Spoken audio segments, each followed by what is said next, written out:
जैसा मैं बोलूं वैसे ही आपको बोलना है। मेरे भाई और बहनों, मैंने यह आंदोलन 1917 में शुरू किया था और लोगों से कहा था कि हम हिंदू नहीं हैं, क्योंकि यदि हम हिंदू होते तो हम अछूत ना होते और हम मंदिरों में पुजारी होते। इसलिए मैंने 1925 में मंदिर प्रवेश का आंदोलन प्रारंभ किया। उसका कारण यह नहीं था कि हमें देवताओं की पूजा करनी थी, बल्कि हमें अपने अधिकारों के लिए दृढ़ प्रतिज्ञ होना था। यदि मैं हिंदू हूँ तो मुझे आजादी मिलनी चाहिए और मंदिर में पूजा करने व पुजारी बनने का अधिकार होना चाहिए। इस पर हिंदुओं ने घोषणा की कि उनके धर्म में छुआछूत का कोई स्थान नहीं है। इसके बाद ही 19 मार्च 1927 को मैंने रत्नागिरी जिले में महार तालाब सत्याग्रह शुरू किया ताकि अछूतों को तालाब से पानी लेने का अधिकार मिल सके। उसके बाद हिंदुओं का पाखंड उभर कर सामने आ गया, जो हम सबको मालूम है। जब तक शास्त्र और हिंदू हैं और शंकराचार्य उनकी गद्दी पर विराजमान है, वे किसी को स्वतंत्रता नहीं दे सकते। हमें मुक्ति दिलाने की बात तो अचंभित करने वाली ही है। हिंदू धर्म का आंतरिक उद्देश्य केवल ब्राह्मणों और गायों की रक्षा करना है। जिस किसी ने गाय और ब्राह्मण की रक्षा की, उसे राजा बना दिया। उसके धर्म का यही एकमात्र लक्ष्य है और उद्देश्य है। यही कारण है कि आज तक न तो इस्लाम ने और न ही हिंदू धर्म ने अछूतों के हित के बारे में कुछ भी सोचा। हमें निर्णय लेना चाहिए कि भविष्य में भारत में हम शासक होंगे। हमें गुलामी की भूमिका करते रहने से इनकार करना है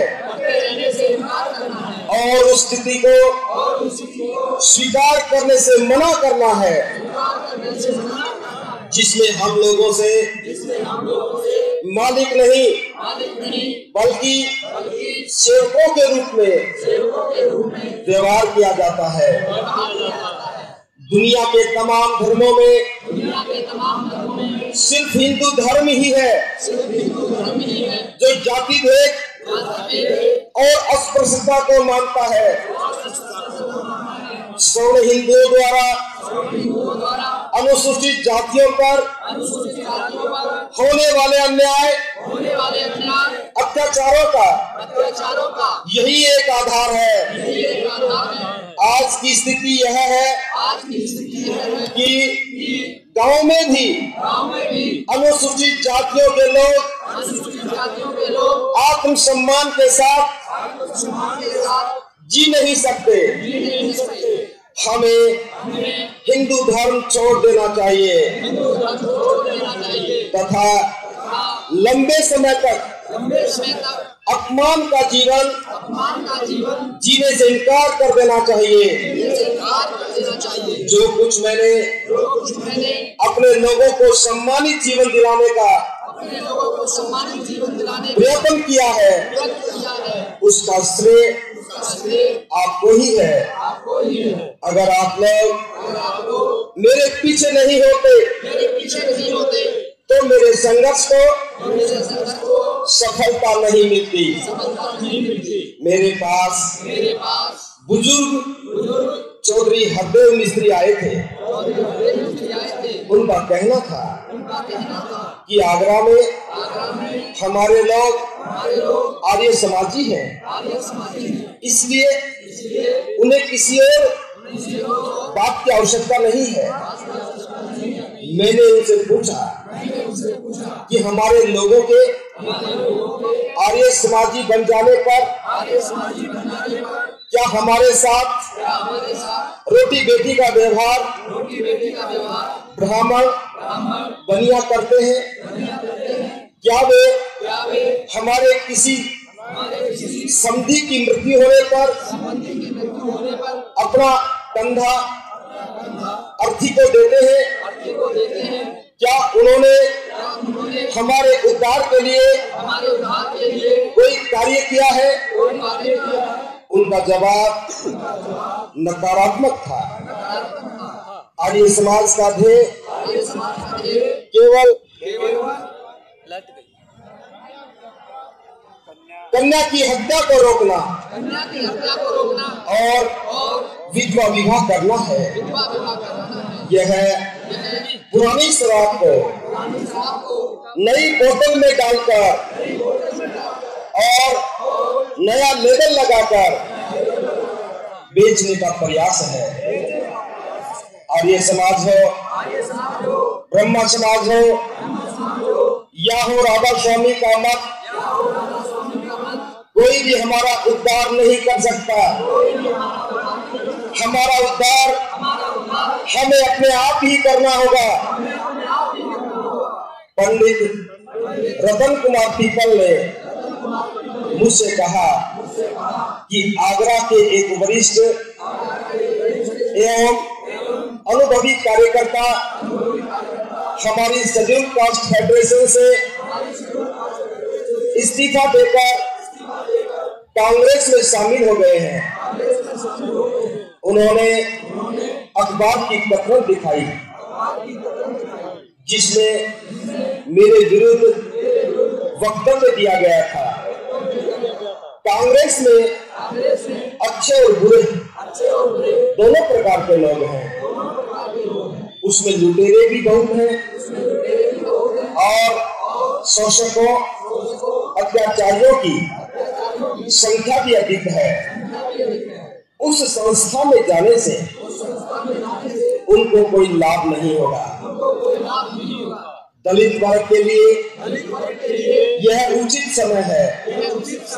उन्हें अपनी पार्टी के झंडे तले एकजुट हो जाना चाहिए और शेड्यूल कास्ट फेडरेशन को और अधिक मजबूत बनाना चाहिए। हमारी अपनी राजनीतिक पार्टी के अलावा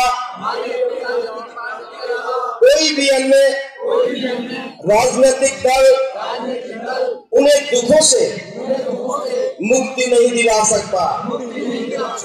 मैंने आप लोगों को स्वाभिमान का रास्ता बताया है।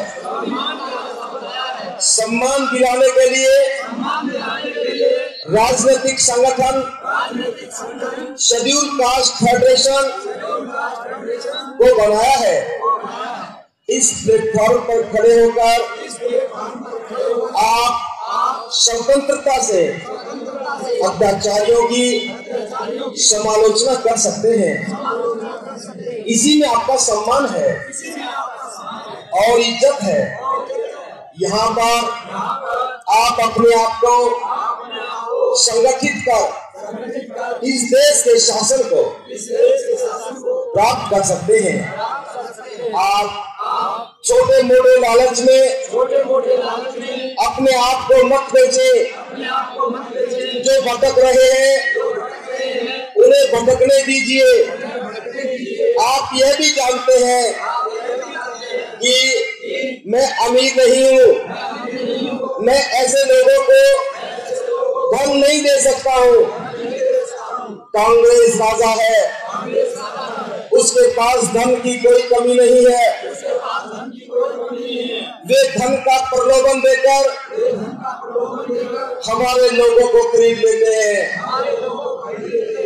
जब भी इन जाति द्रोही और इधर उधर अपने ईमान को बेचने वालों को यह लोभी राजा काम निकालने के बाद ठोकर मारकर महल से बाहर निकाल देगा, तब इनके पास बिना आश्रय के इधर उधर भटकने के अलावा कुछ भी नहीं होगा। उस समय यही शेड्यूल कास्ट फेडरेशन की टूटी फूटी झोपड़ी ऐसे लोगों की रक्षा करेगी और उन्हें धूप और बरसात से बचाएगी। इसलिए ऐसे लोगों से मेरा कहना है कि तुम दूसरे के महलों की चकाचौंध को देखकर भले ही वहां चले जाना, मगर अपनी इस झोपड़ी को तोड़कर मत जाना। आप अपने अधिकारों के लिए इस शेड्यूल कास्ट फेडरेशन को मजबूत करते हुए रिपब्लिकन पार्टी को भी मजबूत बनाइए। मुझे उम्मीद थी कि शिक्षित एवं उच्च शिक्षित हमारे लोग पढ़ लिख कर मेरे कार्य में हाथ बटाएंगे, परंतु ऐसा नहीं हुआ। मैं देख रहा हूँ मेरे चारों ओर पढ़े लिखे क्लर्कों की भीड़ इकट्ठी हो गई है, जो सिर्फ अपना पेट पालने में लगे हुए हैं। मैंने आशा की थी कि मेरे शिक्षित दलित अपने दबे कुचले भाइयों की सेवा करेंगे, पर मुझे यहाँ बाबुओं की भीड़ देखकर निराशा हुई है।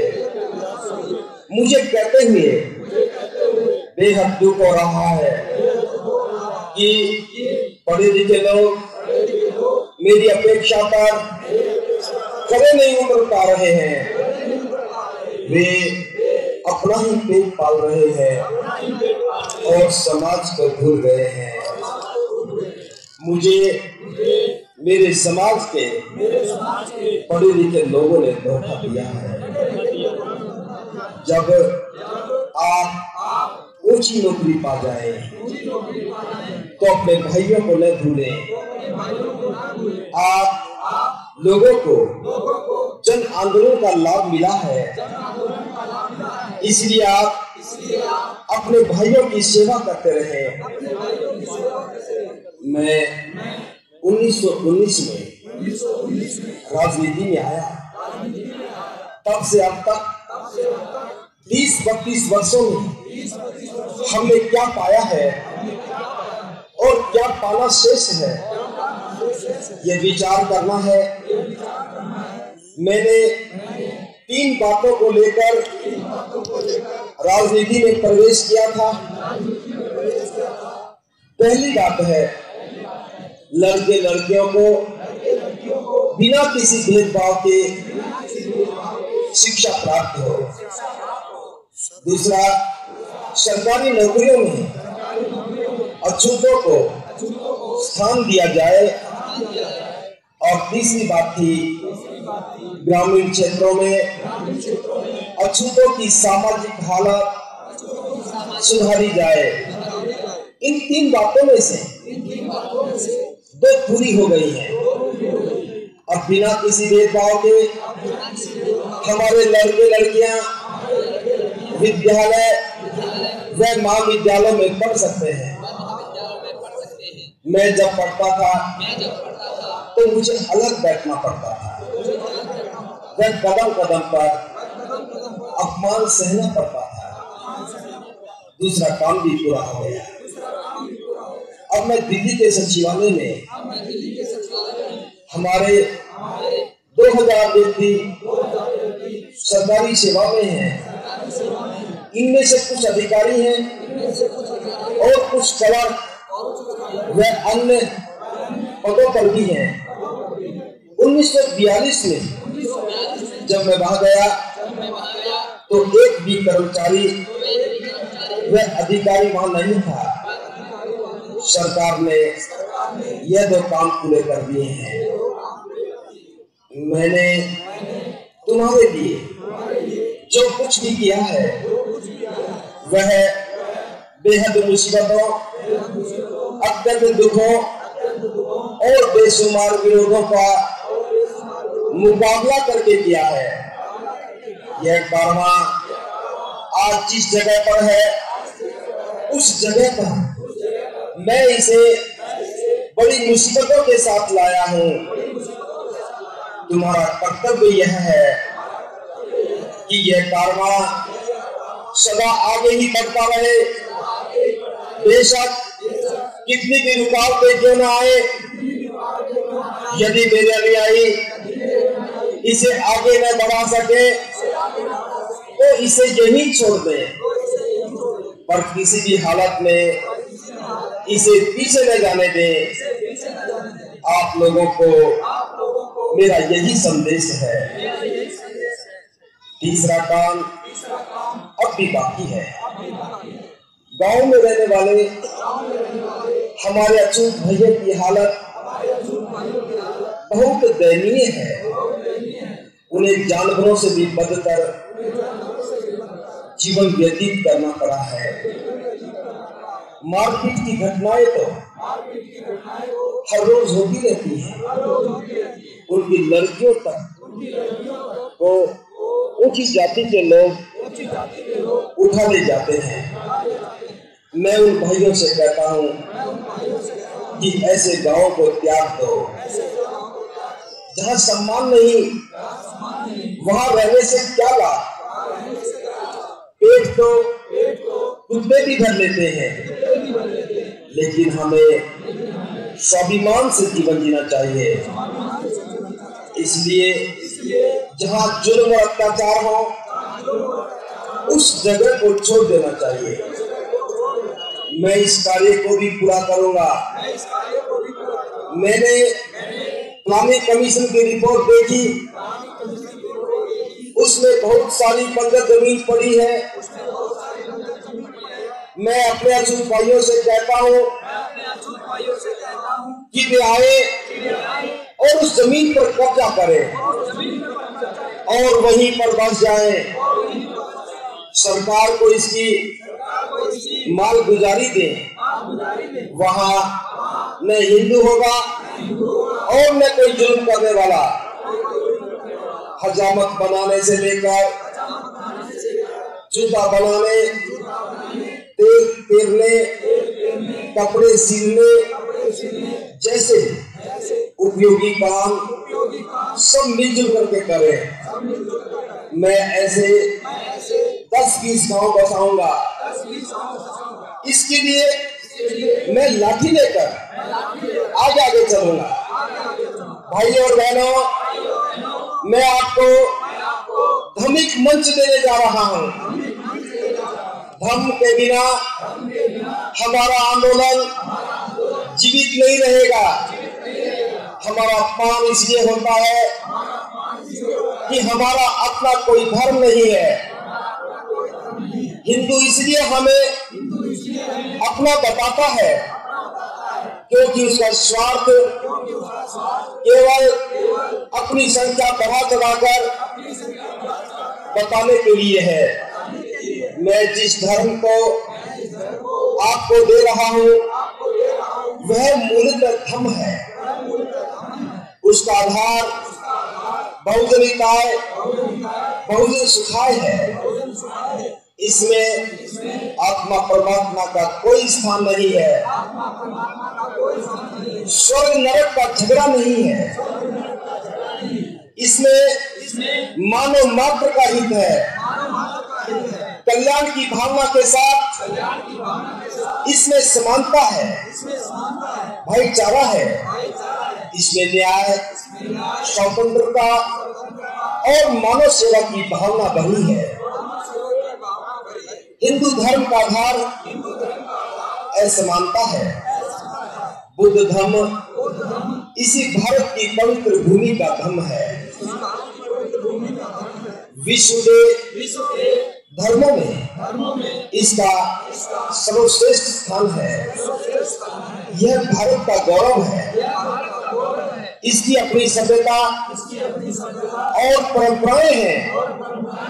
एक दिन यह धर्म विश्व धर्म होगा, जिसका सर्वश्रेष्ठ स्थल भारत होगा। हम सभी प्राचीन बौद्ध हैं। मैं इस धर्म को एक नया जीवन देने जा रहा हूँ। इस धर्म को ग्रहण कर हम विश्वव्यापी धर्म के भाग हो जाएंगे। इस धर्म के अपनाने से हम अंतरराष्ट्रीय धर्म के अनुयायी बन जाएंगे। दूसरा, अपने दुख दर्द को दूर करने के लिए हम अंतरराष्ट्रीय धर्म के न्यायालय में भी जा सकते हैं। संयुक्त राष्ट्र संघ में भी हम अपनी आवाज उठा सकते हैं। नौकरियों में मिलने वाला आरक्षण हमेशा के लिए नहीं बना रहेगा। आने वाले समय में बुद्ध धर्म ही हमें सही राह दिखाएगा। हम बौद्ध बनने पर अल्पसंख्यक बनेंगे। अल्पसंख्यकों की रक्षा के लिए अंतरराष्ट्रीय कानून है। आज के बौद्ध देश हमारे दुख दर्द में हमारी और संसार के न्यायालयों में आवाज उठा सकते हैं। हिंदू बने रहने से हम पर अत्याचार ही होते रहेंगे। इनका अंत बौद्ध धर्म को स्वीकार करने से ही होगा। हमारे बौद्ध हो जाने से हमें जीवन के हर क्षेत्र में समान दर्जा प्राप्त करने का मौका मिलेगा। बौद्ध देश भी हमारी रक्षा तथा हमारी आवाज उठाने के लिए आगे आएंगे। बौद्ध धर्म स्वीकार कर लेने पर ही हमारी सभी समस्याओं का हल निकल आएगा। पुनः समझौते के अंतर्गत हमारे लोगों को जो राजनीतिक सुविधाएं प्राप्त हुई हैं, वे उनके द्वारा हिंदू धर्म छोड़ने की स्थिति में समाप्त नहीं होगी।